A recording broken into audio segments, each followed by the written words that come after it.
बोल इंडिया, सच की आवाज, अब सच देखेगा इंडिया। खबर मध्य प्रदेश के सिवनी जिले के कान्हीवाड़ा से, जहां जमियत अहले हदीस हिंद के सदर असगर अली मेहंदी और हिंद के खजांची वकील परवेज साहब मरहूम रेहान पटेल के घर उनके परिवार से मिलने पहुंचे। उनके भाई मुक्तादीर पटेल, साजिद पटेल और पुत्र सोहेल खान को हमदर्दी दी और अफसोस जाहिर की। बोल इंडिया न्यूज के लिए कान्हीवाड़ा से अजीज बाबा की रिपोर्ट। जो भी मौजूद हैं, आपने जनाब सदर साहब के हिंद के महाराष्ट्र में जो दौरा किए हैं, किस किस चीज़ के मुतालिक किए?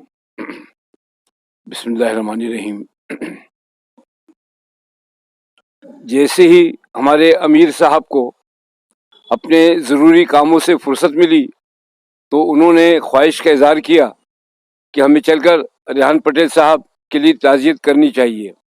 लिहाजा हम लोगों ने, हमारा दौरा कल से शुरू होने वाला है पूरे महाराष्ट्र का, तो उससे कबल इन्होंने कहा कि सबसे ज़रूरी ये है कि चलकर रेहान पटेल साहब के अजीज़ व क़रीब से मुलाकात करें और मुलाकात करके ताज़ियत करें, इसलिए कि रेहान हाजिर हुआ मोहतरम जनाब रेहान पटेल साहब की ताज़ियत के सिलसिले में और जमाती अहबाब से मुलाकात के सिलसिले में असगर अली इमाम मेहदी सलफ़ी अमीर मरकज़ी जमियत अहले हदीस हिंद आपके सामने हाजिर है।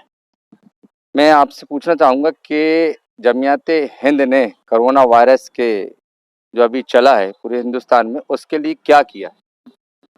मरकज़ी जमियत अहले हदीस हिंद ने कोरोना वायरस के सिलसिले में जो सबसे बड़ा कारनामा अंजाम दिया, आपको पता है कि ऑल इंडिया अहले हदीस कॉन्फ्रेंस, जिसमें 10-15 मुल्कों के लोग भी बाहर से आते थे और बड़ी अजीम शान कॉन्फ्रेंस 4 मरतबा इधर 8 सालों में मुनक़िद की है रामलीला मैदान दिल्ली में। उसने जब कोरोना के का सूमा भी हमारे मुल्क में नहीं पहुंचा था, लेकिन पड़ोस के मुल्कों में जैसे आया और चाइना से फैलना शुरू हुआ, तो हमने 8 दिन पहले उसको मुलतवी कर दिया था। हम जानते थे कि वो किस तरह से आलमी सतह पर फैल रहा है और उसकी हौलनाकियाँ कितनी ज़्यादा हैं।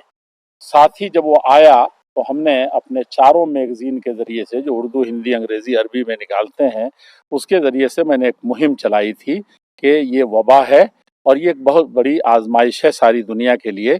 इसलिए उसको शरीयत की रोशनी में, अतिब्बा और डॉक्टरों की हिदायत के मुताबिक और हुकूमत की गाइडलाइन के मुताबिक हमने उसको भरपूर तरीक़े से रहनुमाई की, पूरी मिल्लत की और सारी इंसानियत की।